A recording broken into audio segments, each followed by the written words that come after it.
Magandang araw sa inyong lahat sa pagpapatuloy ng ating kwento. Naglakbay nga ang aking mga labi at bibig sa gitna ng kanyang katawan.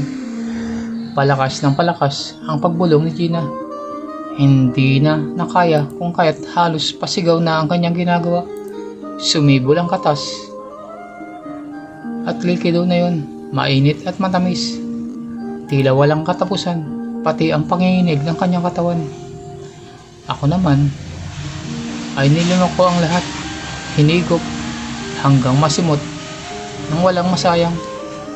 Bigla siyang nanambot na parang lantang gulay. Hinang-hina at malalim ang paghinga.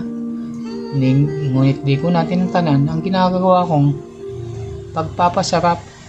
Hindi pa tapos ang aming biyahe. Pagkat hindi pa naabot ang langit na aming pakay, muli kong inangat ang aking ulo papunta sa kanyang tagiliran, kung saan muli akong nagumpisa sa paghalik sa kanyang katawan na aking inaangkin. Nabigla siya at napaliyad muli sa ginawa kong pagsalakay upang muling magliyab ang init ng aming mga katawan. Hindi na makapagsalita at puro bulong na lang ang marinig sa amin. Naglakbay ang bagay na yun sa kalawakan ng kanyang katawan.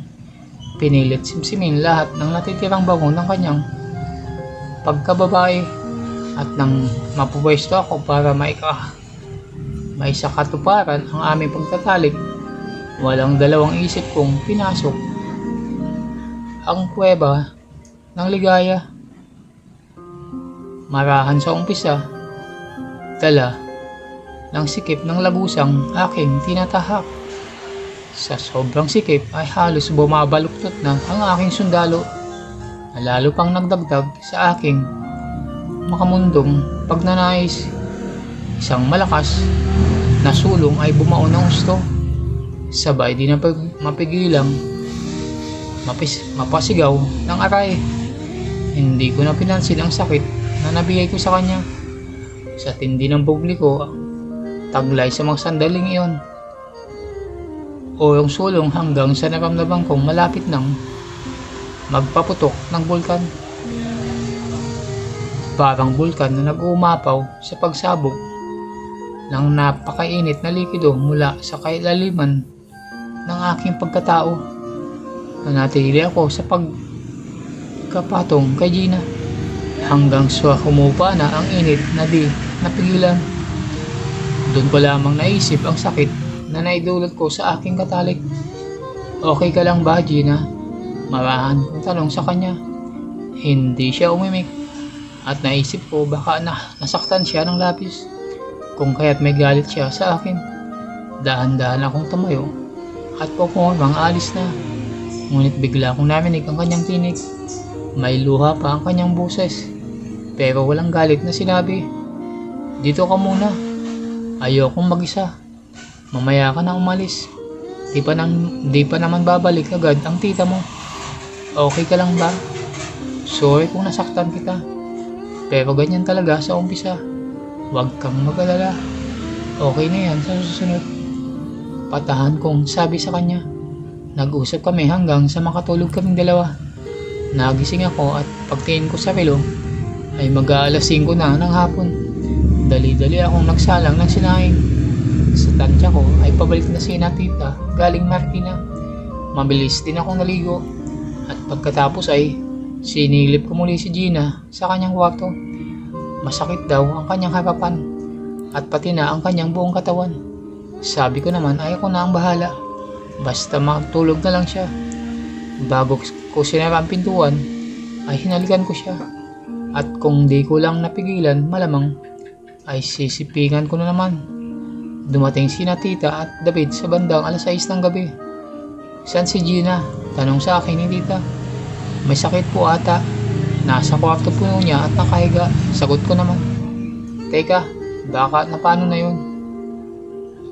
At sabay punta ni tita sa kwarto ni Gina. Paglabas ni tita sa kwarto, sinabi sa amin, pinagpapahinga na lang daw niya yung bata at bukas na lang magtatrabaho kung kaya na niya. Masakit daw ang katawan. Baka magkakaroon siya ng dalaw. Wika ni tita. Napatingin sa akin si David. Bagamat wala siyang sinabi, ay aninag sa mukha niya ang pagdududa. Baka nabigla lang yun sa trabaho, tita. Sabay sulyap sa akin na may kakaibang ngiti. Nagiinuman kami ni David nung gabi. At saka niya tinanong sa akin ang kanina pa niyang nasa isip. Pare, ano ba ang ginawa mo doon kay Gina at nagkaganon? Kaayos niya nung umalis kami, tapos bigla na lang nagkaganon. Tanong ni David. Ala naman, natulog lang ako kanina nung nagising ako, ganun na siya. Sagot ko sa aking pinsan. Ngunit tipong ayaw maniwala sa aking sinagot. Pero di niya pinilit pa. Inom na lang tayo. Kung ano-ano pang tinatanong mo, sabi ko na lang para matahimik siya. Kinaumagahan, nagtuloy uli ako sa likod ng bahay upang magyusi. At dinatnan ko si Gina na nagwawalista ng bakuran. Medyo di pa rin siguro naalis ang sakit sapagkat paika-ika pa siyang maglakad. Musta ka na? Baka naman kung mapano ka eh. Huwag ka na lang munang magtrabaho. Marahan kong sinabi sa kanya. Okay lang, huwag mo na lang masyadong pansinin to. Mawawala din yan, hanin Gina sa akin. Habang nag-UC ako ay muli yung pinagmasdan si Gina na nakasuot na naman ng maikling short at lumang t-shirt. Maluwag. Nakaramdam na naman ako ng bogey sa kanyang itsura at tigilan ko man ay hindi ko magawa. Lumapit ako sa kanya habang siya nakatalikod at sabay hawak sa magkabilang mga kabundukan niya.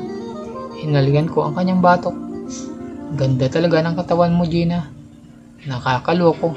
Sabi ko, ano ba? Magyosi ka na lang dyan. Baka makikita pa tayo ng tita mo. Kanyang sagot. Ngunit nag-umpisa nang tumaas ang init ko sa katawan. At sa suot kong short ay nababakat na ang sundalong naroon. Dinikit ko ito sa likod niya at pinasok ang aking mga kamay sa loob ng kanyang damit upang muling pagpalain ang mga kabundukang iyon. Mamaya na lang, please, di ko pa kaya ngayon. Halos nagmamakaawang sabi ni Gina. Sige na nga, mamaya na lang. Magpahinga ka lang pagkatapos mo dyan. Ako na lang ang magluluto ng almusal.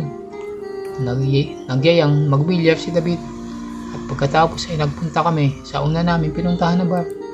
Kinuha uli ni David yung dating partner niya. At ako naman ay may ka-table din. Bagamat maganda at sexy ang aking ka-table, palaging nagbabalik sa aking isipan si Gina, ang kanyang pagka-inosente. At muli akong nakaramdam ng kakaiba. Napansin ito ng aking ka-table at kanyang hinamplos ang aking nakatagong sundalo sa aking pantalon. Ngunit di ko type na makipaglandian sa kanya sapagkat di pa rin maalis sa aking isipan ang katulong ng tita ko. Nang makatapos si David ay nagyaya na akong umuwi. Sabik na ako makasama si Gina. Pare naman, nakakaisang bote ka pa lang. Nagyaya ka na, sabi ni David sa akin. Wala akong ganang uminom. Uwi na lang tayo, magpapahinga na lang ako sa bahay. Sagot ko naman. Pinayaran namin ang bill at sakay na kami ng kotse. Pinsan, tapatin mo nga ako. Napapansin ko lang iba ang kilos niyo ni Gina. May nangyari na sa inyo kahapon, no? Siguro nakuha mo na yon. Okay lang pare, maganda siya at ganda ng katawan niya. Masarap ba? Tanong ni David. Ikaw talaga pare kung anong pumapasok sa isip mo. Gusto ko lang magpahinga. Hala ako sa kondisyon na minom ngayon. Siya, sige nga. Tayo na nga lang, ayaw mo pang umamin. Hinatid ako ni David sa bahay ni tita. At sabay sabi na di daw siya uuwi.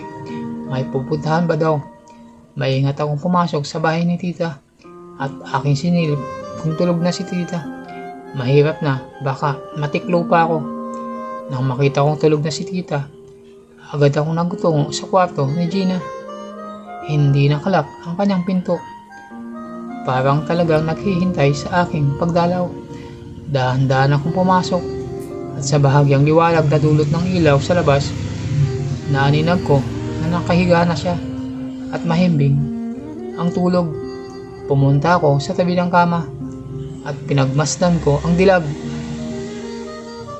Suot lang niya ay isang mahabang t-shirt at ito ay umakyat na sa kanyang hita. Kitang kita ko ang kanyang harapan na ubod ng nakaalsa na naging dahilan ng pagkabuhay ng aking sundalo.